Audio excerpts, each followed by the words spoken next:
Hi friends, Jesus with us ಚಾನೆಲ್ಗೆ ನಿಮಗೆ ಮತ್ತೆ ಸ್ವಾಗತ. ದಯವಿಟ್ಟು ವಿಡಿಯೋವನ್ನು ಸ್ಕಿಪ್ ಮಾಡದೆ ಪೂರ್ತಿ ನೋಡಿ ದೇವರ ವಾಕ್ಯವನ್ನು ಸಂಪೂರ್ಣ ತಿಳಿಯುವಿರಿ. ಭಯಪಡಬೇಡ, ನಾನು ನಿಮ್ಮ ಜೊತೆ ಇದ್ದೇನೆ ಎಂದು ಹೇಳಿದ ಯೇಸುವೇ ವಂದನೆ. ನಮ್ಮ ರಕ್ಷಕರಾದ ಯೇಸುವೇ ಸ್ತೋತ್ರ. ತಂದೆಯೇ, ನಿಮ್ಮ ನಾಮದಲ್ಲಿ ನಂಬಿಕೆಯಿಟ್ಟು ನಮ್ಮ ಕುಟುಂಬಕ್ಕಾಗಿ ಪ್ರಾರ್ಥಿಸುತ್ತೇವೆ. ನೀವು ನಮ್ಮ ಪ್ರಾರ್ಥನೆಗೆ ಉತ್ತರಿಸುವ ದೇವರಾಗಿದ್ದೀರಿ. ದೇವ, ನಮ್ಮ ಎಲ್ಲಾ ದುಃಖ, ಕಷ್ಟ, ರೋಗ, ನೋವು, ನಿರಾಶೆ, ತೊಂದರೆ ಎಲ್ಲವನ್ನೂ ನಿಮಗೆ ಸಮರ್ಪಿಸುತ್ತೇವೆ. ಯೇಸು ನಾಮದಲ್ಲಿ ಆಜ್ಞಾಪನೆ ಮಾಡು ಅಸಾಧ್ಯವಾದ ಕಾರ್ಯಗಳನ್ನು ಮಾಡುವ ಶಕ್ತಿ ಪ್ರಾರ್ಥನೆಗೆ ಇದೆ. ನೀವು ಫಸ್ಟ್ ಟೈಮ್ ನಮ್ಮ ಚಾನೆಲ್ಗೆ ಬಂದಿದ್ದರೆ ದಯವಿಟ್ಟು ಸಬ್ಸ್ಕ್ರೈಬ್ ಮಾಡಿ, ವಿಡಿಯೋವನ್ನು ಲೈಕ್ ಮಾಡಿ, ವಿಡಿಯೋವನ್ನು ನಿಮ್ಮ ಸ್ನೇಹಿತರಿಗೆ ಶೇರ್ ಮಾಡಿ. ನಿಮ್ಮಿಂದ ನಮಗೆ ಹೊಸ ವಿಡಿಯೋ ಮಾಡಲು ಸ್ಫೂರ್ತಿ ಸಿಗುತ್ತದೆ.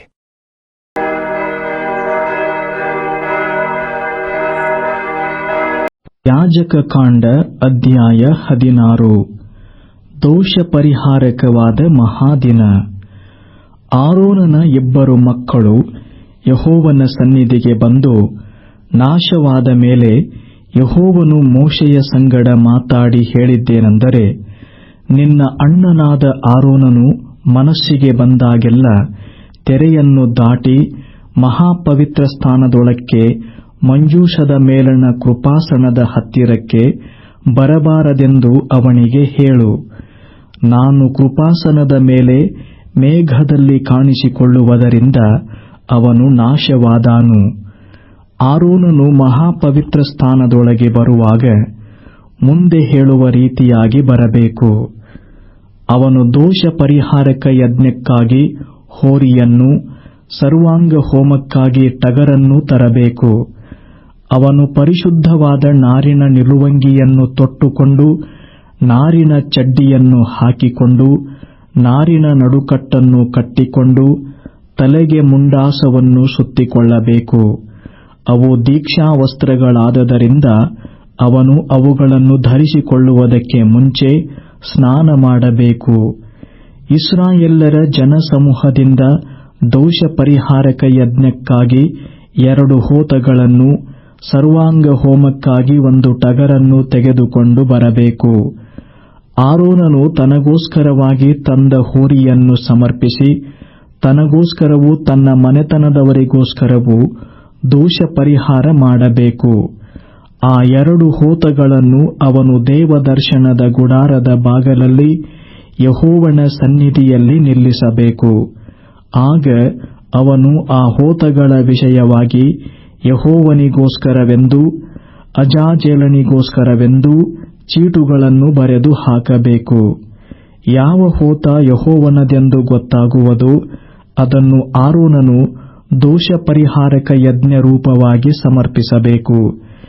ಯಾವ ಹೋತ ಅಜಾಜೇಲನದೆಂದು ಗೊತ್ತಾಗುವುದೋ ಅದನ್ನು ಯೆಹೋವನ ಸನ್ನಿಧಿಯಲ್ಲಿ ಸಜೀವವಾಗಿಯೇ ನಿಲ್ಲಿಸಿ, ಅದರ ಮೇಲೆ ದೋಷ ಹೊರಿಸಿ ಅರಣ್ಯಕ್ಕೆ ಅಜಾಜೇಲನಿಗಾಗಿ ಬಿಡಿಸಿಬಿಡಬೇಕು. ಆರೋನನು ತನಗೋಸ್ಕರವಾದ ದೋಷ ಪರಿಹಾರಕ ಯಜ್ಞದ ಹೋರಿಯನ್ನು ಸಮರ್ಪಿಸಿ, ತನಗೋಸ್ಕರವೂ ತನ್ನ ಮನೆತನದವರಿಗೋಸ್ಕರವೂ ದೋಷ ಪರಿಹಾರವನ್ನು ಮಾಡಬೇಕು. ಅವನು ತನಗೋಸ್ಕರವಾದ ಹೋರಿಯನ್ನು ವಧಿಸಿದ ಮೇಲೆ ಯೆಹೋವನ ಸನ್ನಿಧಿಯಲ್ಲಿರುವ ವೇದಿಯಿಂದ ಕೆಂಡಗಳನ್ನು ಧೂಪಾರತಿಯಲ್ಲಿ ತುಂಬಿಸಿ, ಪರಿಮಳ ಧೂಪದ್ರವ್ಯದ ಚೂರ್ಣದಲ್ಲಿ 2 ಹಿಡಿ ತೆಗೆದುಕೊಂಡು ತೆರೆಯನ್ನು ದಾಟಿ ಆ ಧೂಪವನ್ನು ಯೆಹೋವನ ಸನ್ನಿಧಿಯಲ್ಲಿಯೇ ಕೆಂಡಗಳ ಮೇಲೆ ಹಾಕಬೇಕು. ಅವನಿಗೆ ಪ್ರಾಣ ನಷ್ಟವಾಗದಂತೆ ಧೂಪದ ಹೊಗೆ ಮೇಘದೋಪಾದಿಯಲ್ಲಿ ಆಜ್ಞಾಶಾಸನಗಳ ಮೇಲಣ ಕೃಪಾಸನವನ್ನು ಮುಚ್ಚುವುದು. ಆಗ ಆ ಹೋರಿಯ ಪೂರ್ವ ಭಾಗದ ಮೇಲೆ ಬೆರಳಿನಿಂದ ಚಿಮಿಕಿಸಿ ಕೃಪಾಸನದ ಎದುರಾಗಿಯೂ 7 ಸಾರಿ ಚಿಮಿಕಿಸಬೇಕು. ತರುವಾಯ ಅವನು ಜನರಿಗೋಸ್ಕರವಾದ ದೋಷ ಪರಿಹಾರಕ ಯಜ್ಞದ ಹೋತವನ್ನು ವಧಿಸಿ ಅದರ ರಕ್ತವನ್ನು ತೆರೆಯೊಳಗೆ ತಂದು, ಹೋರಿಯ ರಕ್ತದಿಂದ ಮಾಡಿದಂತೆಯೇ ಇದರ ರಕ್ತದಿಂದಲೂ ಮಾಡಿ ಕೃಪಾಸನದ ಮೇಲೆಯೂ ಎದುರಾಗಿಯೂ ಚಿಮಿಕಿಸಬೇಕು. ಹೀಗೆ ಇಸ್ರಾಯೇಲ್ಯರು ನಾನಾ ವಿಧವಾದ ಅಪರಿಶುದ್ಧತ್ವ, ಅಪರಾಧ, ದ್ರೋಹ ಇವುಗಳಿಂದ ಮಹಾಪವಿತ್ರ ಸ್ಥಾನಕ್ಕೆ ಉಂಟುಮಾಡಿದ ದೋಷವನ್ನು ಆರೋನನು ಪರಿಹರಿಸುವನು. ಅಶುದ್ಧರಾದ ಅವರ ನಡುವೆ ಇರುವ ದೇವದರ್ಶನದ ಗುಡಾರಕ್ಕೋಸ್ಕರವೂ ಹಾಗೆಯೇ ದೋಷ ಪರಿಹಾರ ಮಾಡುವನು. ಅವನು ದೋಷ ಪರಿಹಾರ ಮಾಡುವುದಕ್ಕಾಗಿ ಮಹಾಪವಿತ್ರ ಸ್ಥಾನದೊಳಗೆ ಹೋಗಿ ಹೊರಗೆ ಬರುವ ತನಕ ಯಾರೂ ದೇವದರ್ಶನದ ಗುಡಾರದಲ್ಲಿ ಹೋಗಕೂಡದು. ಹಾಗೆ ತನಗೋಸ್ಕರವಾಗಿಯೂ ತನ್ನ ಮನೆತನದವರಿಗೋಸ್ಕರವಾಗಿಯೂ ಇಸ್ರಾಯೇಲ್ಯರ ಎಲ್ಲಾ ಜನಸಮೂಹಕ್ಕೋಸ್ಕರವಾಗಿಯೂ ದೋಷ ಪರಿಹಾರ ಮಾಡುವನು. ತರುವಾಯ ಅವನು ಹೊರಗೆ ಬಂದು ಯೆಹೋವನ ಸನ್ನಿಧಿಯಲ್ಲಿರುವ ಯಜ್ಞವೇದಿಯ ಬಳಿಗೆ ಹೋಗಿ ಅದಕ್ಕಾಗಿ ದೋಷ ಪರಿಹಾರ ಮಾಡಬೇಕು. ಆ ಹೋರಿಯ ರಕ್ತದಲ್ಲಿಯೂ ಆ ಹೋತನ ರಕ್ತದಲ್ಲಿಯೂ ಸ್ವಲ್ಪ ಸ್ವಲ್ಪ ತೆಗೆದುಕೊಂಡು ವೇದಿಯ ಕೊಂಬುಗಳಿಗೆ ಸುತ್ತಲೂ ಹಚ್ಚಬೇಕು.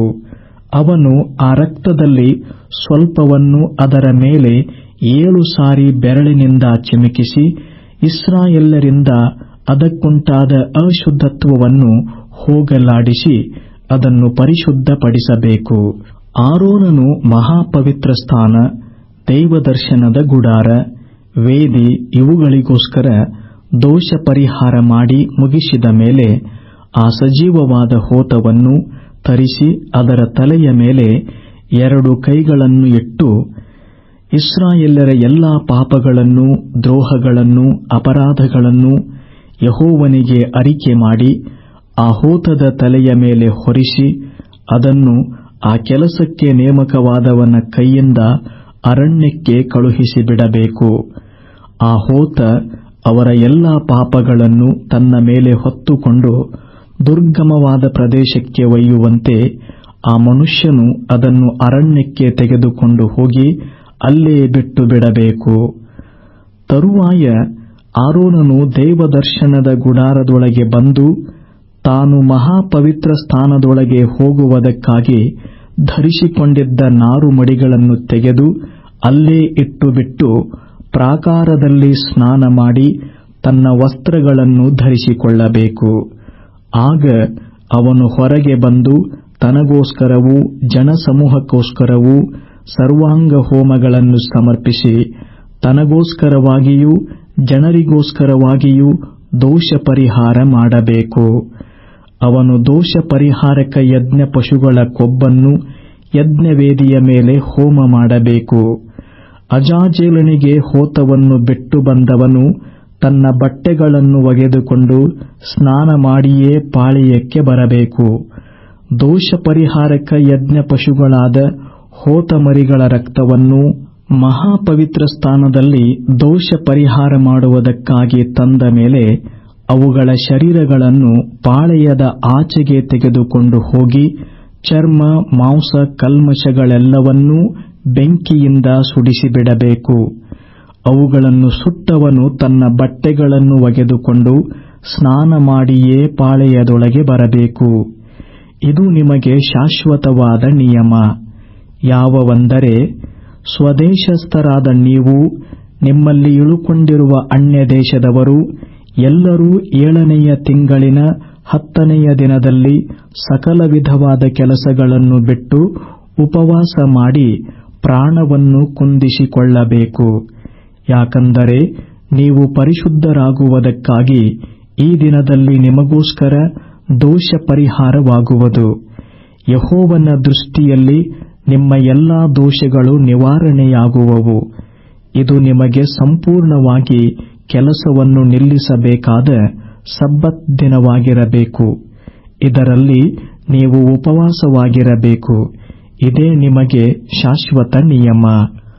ಆರೋನನ ವಂಶದವರಲ್ಲಿ ಯಾವನಿಗೆ ಪಿತೃಸ್ಥಾನದಲ್ಲಿ ಮಹಾಯಾಜಕನ ಉದ್ಯೋಗವನ್ನು ನಡೆಸುವುದಕ್ಕೆ ಪಟ್ಟಾಭಿಷೇಕವಾಗುವುದೋ ಅವನೇ ಈ ದೋಷ ಪರಿಹಾರಕ ಕಾರ್ಯವನ್ನು ಆಚರಿಸಬೇಕು. ಅವನೇ ಆ ನಾರುಮಡಿಗಳನ್ನು ಧರಿಸಿಕೊಂಡು ಪರಿಶುದ್ಧವಾದ ದೇವಸ್ಥಾನ, ದೇವದರ್ಶನದ ಗುಡಾರ, ಯಜ್ಞವೇದಿ, ಯಾಜಕರು, ಜನಸಮೂಹದವರು ಈ ಎಲ್ಲರಿಗೋಸ್ಕರ ದೋಷ ಪರಿಹಾರವನ್ನು ಮಾಡಬೇಕು. ಇಸ್ರಾಯೇಲ್ಯರ ಎಲ್ಲಾ ದೋಷಗಳನ್ನು ನಿವಾರಣೆ ಮಾಡುವುದಕ್ಕಾಗಿ ಅವರಿಗೋಸ್ಕರ ವರುಷಕ್ಕೆ ಒಂದಾವರ್ತಿ ದೋಷ ಪರಿಹಾರವನ್ನು ಮಾಡಬೇಕೆಂಬುದೇ ನಿಮಗೆ ಶಾಶ್ವತ ನಿಯಮ.